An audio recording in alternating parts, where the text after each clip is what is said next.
ఆనాడు బీఆర్ఎస్ సర్కారు బిల్లు పెట్టింది, అది అక్కడ బీజేపీ గవర్నర్ గారు వారు అడ్డుకోవడం జరిగింది. ఇవాళ నేను రేవంత్ రెడ్డి గారిని డిమాండ్ చేస్తా ఉన్నా, మీరు అధికారంలోకి వచ్చే కన్నా ముందు మీరు పదే పదే చెప్పారు, మేము అధికారంలోకి రాగానే ఆర్టీసీని ప్రభుత్వంలో విలీనం చేస్తాం, ప్రభుత్వ ఉద్యోగులతో సమానంగా వేతనాలు ఇస్తామని చెప్పారు. మీరేమి కొత్తగా చేసే అవసరం లేదు. ఆల్రెడీ బిల్లు గవర్నర్ దగ్గర రెడీగా ఉంది, ఉభయ సభల్లో పాస్ అయి గవర్నర్ గారి దగ్గర ఉన్నది. దాన్ని త్వరితగతిన పాస్ చేయించాలని చెప్పి నేను రేవంత్ రెడ్డి గారి ప్రభుత్వాన్ని, కాంగ్రెస్ ప్రభుత్వాన్ని డిమాండ్ చేస్తా ఉన్నాను. అది జరిగితే తక్షణమే ప్రభుత్వ సంస్థగా ఆర్టీసీ మారిపోతుంది, ఆర్టీసీ ఉద్యోగులందరికీ కూడా లాభం జరుగుతుందని తెలియజేస్తా ఉన్నాను. ప్రభుత్వంలోకి వచ్చిన తర్వాత రేవంత్ రెడ్డి గారు ఒక మాట మాట్లాడారు, ఏంటంటే ఆర్టీసీ నాయకులంటే వారియర్సు, ఆర్టీసీ కార్మికులకు కాలిలో ముళ్ళు గుచ్చుకుంటే నేను నోటితో తీస్తా అని చెప్పి రేవంత్ రెడ్డి గారు చెప్పినటువంటి సందర్భం. కానీ 2.5 సంవత్సరాలు అయింది, వారి గుండెల్లో గాయమైతున్నా కూడా కాంగ్రెస్ ప్రభుత్వం కనీసం కన్ను తిప్పి కూడా చూడనటువంటి పరిస్థితి ఇవాళ ఆర్టీసీలో ఉన్నది. ఆర్టీసీ కార్మికులు పెరిగినటువంటి పని ఒత్తిడితోని ఏదైతే మహాలక్ష్మి పథకం పెట్టారో దాంతోని ఆక్యుపెన్సీ రేషియో 2 3 పెరగడం జరిగింది. దానితోని పని ఒత్తిడి పెరిగింది. సాధారణంగా 6 నుంచి 8 గంటలు చేస్తేనే లేబర్ చట్టాలు మరి బ్రేక్ ఇవ్వాలని చెప్తారు. కానీ ఆర్టీసీ కార్మికులకు మాత్రం 16 నుంచి 18 గంటలు పని చేపిస్తూ వారి శ్రమను దోచుకుంటున్నది కాంగ్రెస్ ప్రభుత్వం తప్పితే వారిని ఆదుకునేటటువంటి ఆలోచన చేయడం లేదు. ఆ శ్రమ దోపిడీ విధానాన్ని మేము తీవ్రంగా వ్యతిరేకిస్తున్నాం. ఆర్టీసీకి లేబర్ చట్టాలు ఖచ్చితంగా వర్తిస్తాయి, వర్తింపజేయాల్సిందే. మరి ఆర్టీసీలో లేబర్ చట్టాలు లేకుండా, కనీస గౌరవం లేకుండా, కార్మికులకు మర్యాద లేకుండా జరుగుతున్నటువంటి ఈ సందర్భాన్ని మేము తీవ్రంగా వ్యతిరేకిస్తా ఉన్నాం. మరి దుగ్గు రాజేందర్ గారని ఆర్టీసీ నాయకులు అనేక మందిని ఏదైతే ఈ ప్రభుత్వం పోయిన బీఆర్ఎస్ ప్రభుత్వంలో ఇప్పుడు ప్రభుత్వంలో కూడా అన్యాయంగా ఏదైతే కార్మికులను తీసివేయడం జరిగిందో పనిలో నుండి, వారిని తిరిగి పెట్టడం కోసం జాగృతితో కలిపి ఉద్యమాలు చేస్తున్నటువంటి నాయకుడు. మరి వారి నాయకత్వంలో దాదాపు 300 మందికి తిరిగి ఉద్యోగం ఇప్పించుకోగలిగినాం. మేము ఆర్టీసీని డిమాండ్ చేస్తా ఉన్నాం, మీరు చిన్న చిన్న వాళ్ళ మీద మీ ప్రతాపం చూపిస్తూ మెషిన్లు టికెట్ ఇష్యూ మెషిన్ పనిచేయకపోతే ఆ ఫాల్ట్ సాఫ్ట్వేర్ ఉంటుంది, మెషిన్ ఉంటుంది, ఆ మెషిన్ కొన్నవాడిది ఉంటుంది. కానీ ఆ కోపం కండక్టర్ మీద చూపించి కండక్టర్ని తీసివేయడం అనేటటువంటిది కరెక్ట్ కాదు. ఇటువంటి చర్యలకి ప్రభుత్వం పాల్పడతా ఉంది. డ్రైవర్లకు కూడా అదే పరిస్థితి. 16 నుంచి 18 గంటలు వర్క్ చేయించి వారిని స్ట్రెస్ చేసి హార్ట్ అటాక్లతో చనిపోతున్నటువంటి కార్మికులను కూడా కనీసం పట్టించుకున్నటువంటి పరిస్థితి ఉన్నది. ఇవన్నీ ఒక ఎత్తు అయితే, మనం చిన్నప్పుడు మీ అందరికి గుర్తుండుంటుంది, బస్ బాడీ బిల్డింగ్ యూనిట్ అనేటటువంటిది ఉండేది. ఆ బస్ బాడీ బిల్డింగ్ యూనిట్ని బీఆర్ఎస్ హయాంలోనే ఆ మొత్తం కూడా బస్ బాడీ బిల్డింగ్ని కర్ణాటకలో దవన్గిరి ప్రాంతానికి తరలించడం జరిగింది. అప్పటి నుంచి ఇక్కడ మన దగ్గర ఉండే 2 బస్ బాడీ బిల్డింగ్ యూనిట్లు కూడా మూతపడినటువంటి పరిస్థితి. ఉప్పల్ ఒకటి, మియాపూర్ ఒకటి, 2 కూడా మూతపడినటువంటి పరిస్థితి. అంటే ఆర్టీసీ ఏదైతే స్వతంత్రంగా వాళ్ళకుండే ఇంజనీర్లతో, బయట నుండి తెచ్చుకున్న ఇంజనీర్లతో కట్టేటటువంటి బాడీని కూడా కంప్లీట్గా నిర్వీర్యం చేసినటువంటి పరిస్థితి. ఈ సంస్థలో మరి ఎన్నికల మేనిఫెస్టోలో పేజ్ నెంబర్ 14లో పెట్టింది కాంగ్రెస్ ప్రభుత్వం, మేము విలీనం చేసుకుంటామని. కానీ ఇంతవరకు కూడా వాళ్ళతో మాట్లాడతలేనటువంటి పరిస్థితి. పాపం కార్మికులు వేచి చూసి సమ్మె అనౌన్స్ చేశారు, సమ్మె నోటీస్ ఇచ్చారు. సమ్మె నోటీస్ ఇస్తే ఆర్టీసీ ఎండీ గారు రాలేదు. కానీ సిపిఐ రాష్ట్ర కార్యదర్శి కూనంనేని సాంబశివరావు గారు, కోదండరాం సారు, దేవరకద్ర ఎమ్మెల్యేలు రామ్మోహన్ రెడ్డి గారు, మసూదన్ రెడ్డి గారు చర్చల్లో పాల్గొని త్వరలోనే పరిష్కారం చేస్తాం, ఇండియా పాకిస్తాన్కి యుద్ధం అవుతుంది, వార్ అవుతుంది, మీరు బంద్ చేయను అని చెప్పారు. అంటే బంద్ పెట్టారు. కానీ ఆ తర్వాత ఇప్పటి వరకు ప్రభుత్వం మళ్ళీ వాళ్ళని పిలవలేదు, మాట్లాడలేదు. కార్మికుల సమస్యలు మాత్రం ఎక్కడ వేసిన గొంగళ్ళే అక్కడే అన్నట్టు ఉంది. కాబట్టి తక్షణమే ప్రభుత్వం దీని మీద దృష్టి పెట్టాలని చెప్పి నేను కోరుతా ఉన్నా. ఇక మేము జనం బాటలో తిరిగినా, మామూలుగా పొద్దునుండి సాయంత్రం వరకు మాకు మహిళలు ఇంటరాక్ట్ అయ్యేటటువంటి వాళ్ళు చెప్తున్నది ఒకటే మాట, అసలు ఎవరి కోసం పెట్టిండ్రు ఫ్రీ బస్సు, ఎందుకోసం పెట్టిండ్రు, మాకు ఆత్మగౌరవం లేకుండా చేస్తున్నారు, మాకు ఇబ్బంది కలుగుతున్నది, ఈ ఫ్రీ బస్సు పెడితే బస్సుల సంఖ్య పెంచండి అని మహిళలు ఒక పక్క మాట్లాడుతున్నారు. ఇంకొక పక్క వికలాంగులు మరి మాకెందుకు ఫ్రీ ఇవ్వరు ఈ బస్సులో, ఎందుకంటే ఫ్రీ బస్సులు పెట్టి ఓవర్లోడ్ అయిన బస్సులు ఏ ఒక్కటి కూడా బస్ స్టాప్లో ఆగకుండా దూరం ఆగుతున్నాయి, వికలాంగులు ఎవరు కూడా ఎక్కిపోయే పరిస్థితి లేదు, వికలాంగులకు కూడా ఫ్రీ బస్ ఇవ్వాలని చెప్పి నేను కోరుతా ఉన్నాను. అట్లానే మహిళలకు ఫ్రీ బస్ స్కీము 48 గంటల్లో అమల్లోకి తీసుకొచ్చామని గొప్పగా చెప్పుకుంటుంది ఈ ప్రభుత్వం.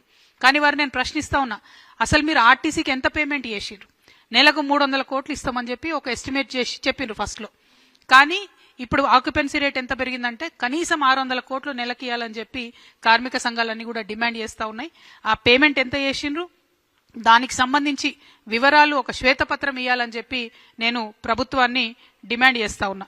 ఇక బీఆర్ఎస్ ప్రభుత్వంలో ఉన్నప్పుడు జరిగిన అన్యాయం ఏంటంటే 52 రోజులు సమ్మె చేసిన 33 మంది కార్మికులు చనిపోయినా ఆ తర్వాత యూనియన్లు రద్దు చేసిరు తప్పితే ఆ సమ్మెలో జరిగినటువంటి ఏ అంశాల పట్ల కూడా కార్మికుల పట్ల సానుకూలంగా స్పందించలేదు. ఆనాడు యూనియన్లు రద్దు అయితే కాంగ్రెస్ ప్రభుత్వం చెప్పింది మేము రాగానే యూనియన్లు పునరుద్ధరిస్తామని చెప్పి. ఇప్పటి వరకు కూడా యూనియన్స్ లేవు కాబట్టి ఎట్లా పడితే అట్లా ఎంప్లాయీస్ ని తీసేస్తున్నా కూడా అడిగేటటువంటి పరిస్థితి లేదు. కాబట్టే ఆర్టీసీ కార్మికులందరూ కలిసి మరి 24వ తారీఖు నాడు చెలో సెక్రటేరియట్ అనేటటువంటి కార్యక్రమం పెట్టిండ్రు. ఆర్టీసీ జేఏసీ ఇచ్చినటువంటి ఆ చెలో సెక్రటేరియట్ అనే కార్యక్రమానికి మేము సంపూర్ణంగా మద్దతు పలుకుతా ఉన్నాం. తెలంగాణ జాగృతి నండని ఈ సందర్భంగా తెలియజేస్తా ఉన్నాం. మరి అదేవిధంగా ఆర్టీసీ కార్మికులు పాపం వాళ్ళు పొదుపు చేసుకునే డబ్బు ఉంటుంది, అది కూడా ఇస్తలేరు. రిటైర్మెంట్ అయినటువంటి వాళ్ళు ఎవరిని కూడా వారికి కూడా ఇంతవరకు బెనిఫిట్స్ ఇస్తలేరు. నిన్న మేము మహిళల కోసం ధర్నా చేద్దామని ప్రజాభవన్కు పోతే అక్కడ ఆర్టీసీ కార్మికులు రిటైర్డ్ ఎంప్లాయీస్ అందరూ వచ్చిర్రు. ఎందుకంటే ప్రభుత్వం నుండి ₹1 కూడా వస్తలేదు, మాకు డబ్బులు ఇవ్వాలని చెప్పి వాళ్ళు అడుగుతా ఉన్నారు. సో అల్టిమేట్ గా మేము ప్రభుత్వాన్ని కోరేది ఒకటే, మీరు ఈ సంస్థను నిర్వీర్యం చేసే ప్రయత్నంలో ఒక కొత్త మిష పెట్టుకొని ముందుకొచ్చిరు. ఏంటిది, సిటీ బస్సులు 2800 తిరుగుతుంటే పొల్యూషన్ అవుతుంది కాబట్టి ఎలక్ట్రిక్ బస్సులు ఇన్వాల్వ్ చేస్తామని చెప్తున్నారు. ఓకే, సంతోషం, ఎలక్ట్రిక్ బస్సులు పెడుతున్నారు. కానీ గమ్మత్ ఏంటంటే ఆ ఎలక్ట్రిక్ బస్సులను ప్రభుత్వం కొంటలేదు, కేవలం అద్దెకు తీసుకుంటుంది. అద్దెకు తీసుకునే ఈ బస్సులకు వాళ్ళ కిలోమీటర్కి ఇంత అని చెప్పి యాజమాన్యాలకు డబ్బులు చెల్లిస్తున్నారు. ఇంకొక పక్క మన ఆర్టీసీ బస్ డిపోలను ఖాళీ చేసి ఎలక్ట్రిక్ బస్సులకు సపరేట్ గా డిపోలు ఖాళీ చేసి ఇస్తున్నారు. అక్కడ ఏం జరుగుతుంది, ఆ డిపోలలో వాళ్ళు మన కరెంట్ యూజ్ చేసి ఛార్జింగ్ పెట్టుకుంటారు. అంటే కరెంటు బిల్లు మనమే కడతాం, ఉల్టా ప్రైవేట్ వాడికి కిరాయి మనమే ఇస్తాం, బస్సు కూడా ఆర్టీసీ ఆస్తి కాదు. ఇవన్నీ ఒక ఎత్తు అయితే ఆ బస్సు నడపడానికి డ్రైవరు, ఆ బస్సులో ఉండే కండక్టరు, ఆ మెకానిక్లు అందరూ కూడా అవుట్ సోర్సింగ్ లో తీసుకుంటా ఉన్నారు. అంటే వాళ్ళు మన పిల్లలే, అవుట్ సోర్సింగ్ ఎంప్లాయీస్ తో మాకు ఇబ్బంది లేదు. కానీ వారు ఆర్టీసీ ఎంప్లాయీస్ అయితే ఒక బరువు ఉంటుంది, ఒక బాధ్యత ఉంటుంది, ఒక ట్రైనింగ్ ఉంటుంది, ఒక రెస్పాన్సిబిలిటీ ఉంటుంది. అది లేకుండా అవుట్ సోర్సింగ్ లో తీసుకున్నారు. మొన్న దుగ్గు రాజేంద్ర అనే చెప్తున్నారు, ఒక కండక్టర్ కరీంనగర్ లెక్కిండట అవుట్ సోర్సింగ్ లో తీసుకున్న పిల్లాడు హైదరాబాద్కి వచ్చే లోపల ₹9,000 పైసలు వసూలైతే ఆ 9,000 పట్టుకొని వాడు మధ్యలో దిగి వెళ్ళిపోయాడు. అడిగేటోడు ఎవరు దిక్కులేడు. అంటే బాధ్యత ఉండదు బేసిక్ గా, బయట నుండి అవుట్ సోర్స్ నుంచి తీసుకుంటే. వాళ్ళ ఆర్టీసీ ఎంప్లాయీస్ అయితే బాధ్యత ఉంటుంది. ఈ విషయాలు మరి రవాణా శాఖ మంత్రి పొన్నం ప్రభాకర్ గారికి నేను ప్రత్యేకించి గుర్తు చేస్తా ఉన్నా. ఎందుకంటే అసెంబ్లీ జరిగేటప్పుడు మా అన్న వాళ్ళందరూ పోతే ఆయన ఒక ఉచిత సలహా ఇచ్చిండట పొన్నం ప్రభాకర్ గారు, మంత్రులందరినీ కలవండాయా మీరు అన్నట. మరి అందరు మంత్రులను కలిస్తే ట్రాన్స్పోర్ట్ శాఖ మంత్రి తమరి దగ్గర ఎందుకు పొన్నమన్నా?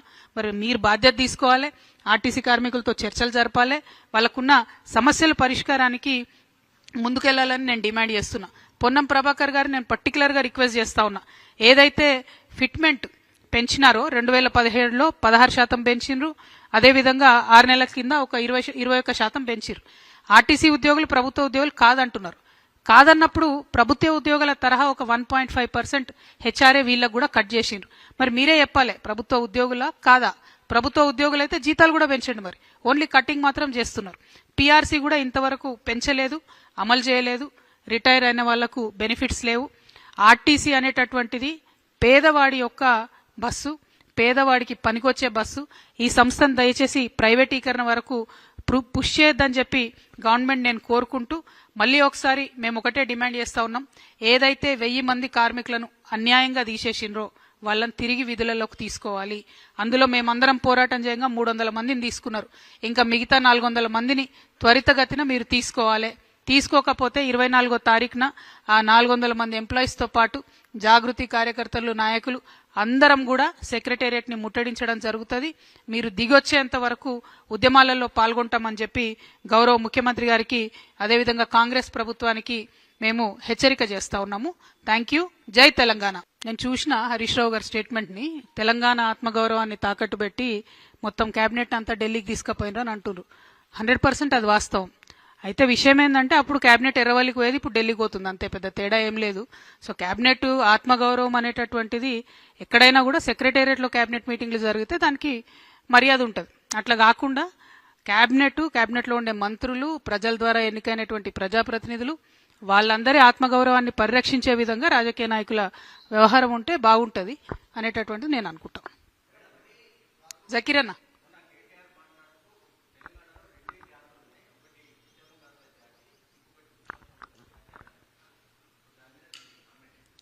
100%. మరి ఉద్యమ ద్రోహులు ఎవరన్నది ప్రజలు నిర్ణయిస్తారు ఫ్యూచర్లో.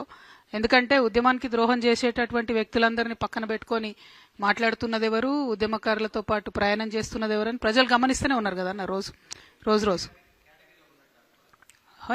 ఆయన కేటగిరైజేషన్ చేస్తే, వారు కేటీఆర్ గారు కేటగిరైజేషన్ చేస్తే కేటగిరైజేషన్ జరగదు కదా, ప్రజలు చేస్తారు కేటగిరైజేషన్ అన్నది. ప్రజలు గుర్తిస్తారు ఎవరు ఉద్యమకారులు ఎవరు ఉద్యమ ద్రోహులు అన్నది.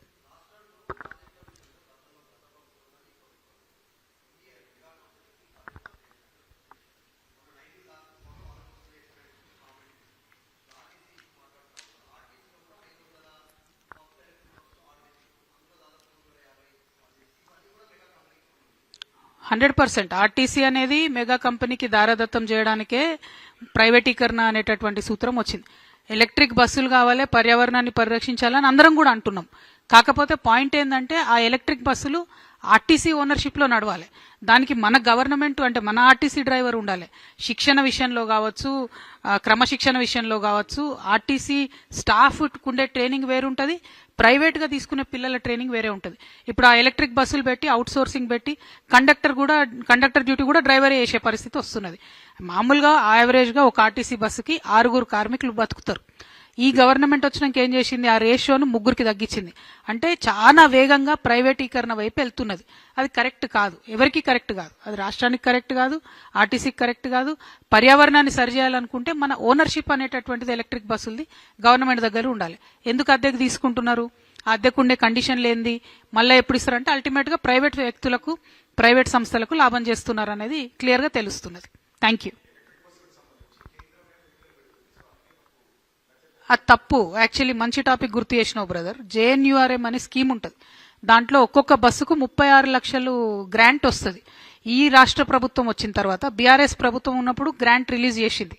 ఈ ప్రభుత్వం వచ్చిన తర్వాత ఏదైతే కేంద్రం నుండి గ్రాంట్ వస్తుందో వీళ్ళు ఆర్టీసీకి ఇస్తలేరు. నేను అందుకే శ్వేతపత్రం రిలీజ్ చేయమని చెప్తున్నా. ఒక పక్క మహాలక్ష్మి పథకం కింద ఆర్టీసీని వాడుకుంటూ ఆర్టీసీకి చెల్లించాల్సిన డబ్బులు చెల్లించడం లేదు. రెండవది, కేంద్రం నుంచి వచ్చేటటువంటి గ్రాంట్స్ ఏవైతే ఉంటాయో అవి ఆర్టీసీకి రాకుండా చేస్తూ ఉన్నారు. దీనివల్ల ఆర్టీసీ ఎంప్లాయీస్ వాళ్ళు దాచుకున్నటువంటి సొమ్ము కూడా బయటకు ఇవ్వలేని పరిస్థితి. ఆర్టీసీలో ఎవరైనా రిటైర్ అయితే వాళ్ళకి రిటైర్మెంట్ బెనిఫిట్స్ ఇవ్వలేని పరిస్థితి ఉన్నది. సో ఆ కేంద్రం నుండి వచ్చే నిధులు ఖచ్చితంగా ఆర్టీసీకే వాడాలని మేము డిమాండ్ చేస్తూ ఉన్నాం. Thank you. జై తెలంగాణ, జై జాగృతి. ఆర్టీసీ కార్మికుల ఐక్యత, ఆర్టీసీ కార్మికుల ఐక్యత. జై తెలంగాణ.